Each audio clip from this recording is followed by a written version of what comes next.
Federal Drive is presented by GEHA, Government Employees Health Association, proudly providing health and dental benefits to federal employees and their families. Visit GEHA.com. The FAR Council eliminated a third of commercial contracting clauses and rewrote major acquisition rules in a single summer, and they released it all just before the shutdown. Now, agencies are adopting the revolutionary FAR overhaul at different speeds, leaving contractors to navigate a patchwork of new procedures while dealing with expiring contracts and furloughed contracting officers. Former GSA Administrator Emily Murphy spoke with Federal News Network's Eric White to break down just what's actually revolutionary about these changes and why vendors must comment on what works and not just what doesn't. Yeah, let's start from the FAR overhaul perspective. They were able to get that out right before the shutdown occurred.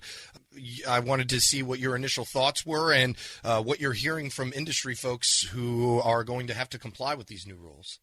So it's really interesting. Very last minute, obviously, they got everything out. They wanted to meet that deadline. And I've got to commend the folks at OFPP, GSA, NASA, DOD, who all got that out. And they worked really hard to get that out so that it would be out there before, frankly, many of them ended up getting furloughed. They got Part 15 out, Part 16 out. So they've got a lot of stuff out at the very last minute. And there's a lot there to still digest. Part 16, which is type of contracts, was really interesting because it created BPAs against GWACs, which is something we haven't seen before. Lots of sections came out with even just PDFs, and they've now been updated to include the actual downloadable, the actual text. But there was a lot there. One thing that contractors should be paying attention to right now is that even though these have all gone out, if you go to the Revolutionary FAR Overhaul site, you'll see that not all of them have been adopted at every agency. And so that's something they should be very, very aware of depending on where they're contracting. So some of the deviations have only been adopted by 2-3 agencies. Others have more than 30 agencies that have adopted them. But when you consider how many agencies there are, that still isn't a very large number. And so it becomes a question of, are the agencies considering these to be, just adopted by, in absence of them taking any action? Is it that they're still thinking through the deviations? They need to do some additional modifications to a deviation they would be doing, because these were model deviations. They were not agency-specific deviations. And then this was the FAR Council putting these out with the intention of doing it as a deviation that agencies could adopt and start implementing right away as they started an official rulemaking process. And the expectation was that official rulemaking would start sometime mid-November. Now, I don't know if that's gotten slowed down by the shutdown or not, but it raises a lot of questions. You still can go on to the acquisition.gov website and give informal comments. And I would suggest anyone who's thinking of doing so, do that. But then start coming up with what they want their real comments, their official comments to be on those rules. What did the FAR Council get right? And then where are there areas that need changes and they need some adjustments? And I trace it with both because frequently, at least back in the days when I was actually working on the FAR Council stuff in the Bush administration, we would frequently get comments back from people only about what they disliked. They wouldn't tell us what was good. And when you don't tell agencies what is good, they may actually get rid of what it was that you liked in the FAR changes because they're not hearing people step up and say, that was a good change. That's going to make things better. Please keep that. If all they hear from is people saying we don't like anything, you never know what's going to then survive that comment period. So it's very important to comment not just on what you think needs to be changed, but also on what needs to be retained. I think any Amazon reviewer will cite the same experience if they have that. They only tell me what they don't like. They titled it the Revolutionary FAR Overhaul. Is that, I want to get your opinion, is that an appropriate title? Is this really revolutionary? Or is this a bit of labeling that we've seen from the Trump administration in the past? I'm not sure that they could be truly and utterly revolutionary because there were statutory constraints, but they did about everything they could within that statutory framework. They got rid of a third of the clauses that affect commercial contracting. They got rid of the reps and certs. Lots of them. It's going to be much easier to register as a federal contractor going forward. The commercial type contracting that they broke it down into commercial type contracting for under simplified procedures versus non-commercial, so that we're dividing the world there. It's the only place where we saw new regulations coming in. Part 15 got rid of the old discussions and replaced it with negotiations. There is a lot of change. Part 8, taking the schedules ordering procedures out of the FAR and putting them back into the GSA acquisition regulations. That's pretty revolutionary. So there's a lot in there that is very much worth noting and is going to change how agencies operate and how vendors have to comply. It should streamline things. It should speed things up. It really does push decision-making down to the lowest level possible. And it will be interesting to see, since the FAR Council noted on the website that things that require a statutory or regulatory statutory changes or changes to executive order would be addressed with the second round of this, with the official rulemaking. So whether there's even more up their sleeve, if there's going to be more that happens. But I think that they did a lot to make this fairly momentous, and they did it really fast. You remember the last time they tried to rewrite Part 15, it took years. They did it this over the course of a summer, while they did every other part of the FAR as well. We're speaking with Emily Murphy, former GSA Administrator and Senior Fellow at George Mason University Baroni Center for Government Contracting. Let's get to the vendors themselves.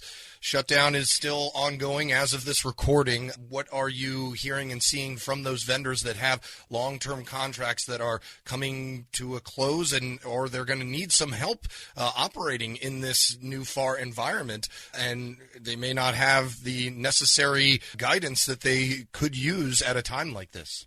So the first thing I'd say to companies that are operating, have a contract that's about to lapse, read your contract. Make sure you know what's in it. Most contracts have a provision in there. It's usually in 52-217, sometimes -8, sometimes -9, on how to extend that work. Make sure you know which clause you have or what clauses you have, what options are there. I'm hearing some talks about taking a no-cost extension. And that's a decision agencies and vendors are going to have to make, but the vendors should be aware when they do that, they're performing at risk. That there is a good chance that they may not ever have that option exercised, that they may not have that ability to get the reimbursed for that. They certainly won't get reimbursed for a no-cost extension, but they may not have something happen once the government shutdown is over. So it's got to be a business decision they're making at that point in time. But ultimately, know what's in your contract, know to the greatest extent possible who it is you're dealing with at the agency, what set of rules they're following at this point in time, and have options and a strategy you're willing to propose to the government to make it easier for them, because whether we're back from the shutdown by the time this airs or we're still in a shutdown, you've got a very small workforce dealing with a lot of work. And the easier you can make it for them, the better it's going to be. We've seen these shutdowns now popping up every couple of years or so, usually right around this time of year. Do you see any adjustments coming down the pipeline by vendors of, putting provisions into contracts or taking necessary precautions, maybe waiting until they or messing with extensions or deadlines before they hear whether or not there is going to be one or not, especially, like I said, around this time of year when shutdowns seem to occur? Well, the last major shutdown that happened December of 2018, and it went through January of 2019. So it was the 35-day shutdown. It was the longest shutdown we've ever had. So while in the past it was fairly, you thought of right after the fiscal year there being a risk of shutdown, the fact that it was a long shutdown that didn't start until just before Christmas. And it was, I remember because I was at GSA at the time and people had gone home for the holiday before the shutdown happened. That made it a tough time. There's never a good time for a shutdown, so I shouldn't say it, but that was a tough time for people to be shut down on Christmas. I don't know that they're trying to time a shutdown. It's sort of reading tea leaves, or trying to do some fortune telling. I think that, smart companies, though, are planning to know that government shutdowns do happen, and they have a plan for their workforce when that's going to happen, whether it's mandatory training that they need their employees to be taking, to maintain certifications, to comply with a government requirement, whether it's the upskilling of that workforce, whether it's working on strategic planning documents or other things, they've thought about how they're going to use their workforce if the workforce isn't able to show up. We talk a lot about what's going to happen to federal employees and will they be paid for the work that for this time that they have been furloughed. The contractors don't get paid, and good contractors try to do everything in their power to keep paying their employees, but they're never going to be made whole for that. And there's a limit to how long a small business and mid-sized business can continue to pay people to not work. And we need to be very aware that that this hits the industrial base, not just the federal employee base, and that both sides of this are feeling a lot of tension right now and a lot of stress. Wanted to finish up here by getting your thoughts on the East Wing renovation happening at the White House.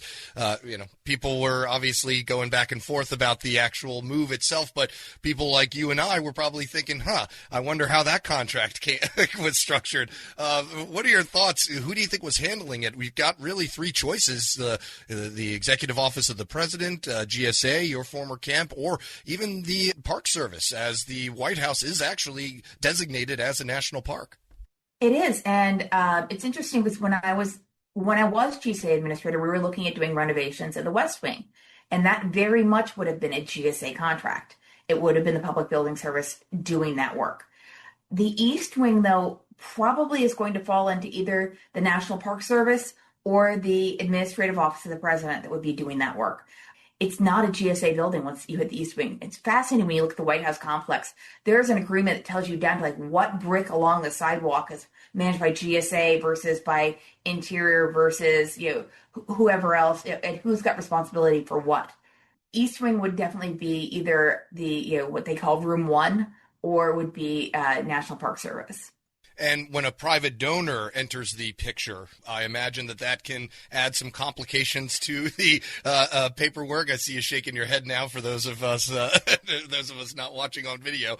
What does that entail? And did you ever have any experience with a private donor paying for something that the government usually does?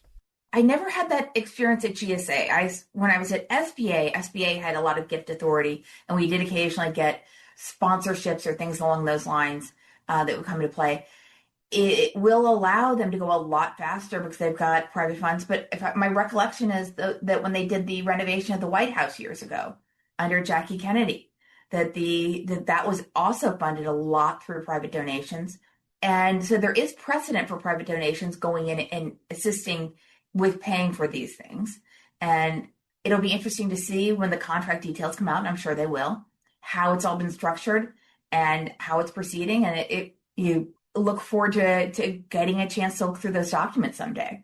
Emily Murphy is former GSA Administrator, now Senior Fellow at the George Mason University Baroni Center for Government Contracting. Thank you as always. Thank you.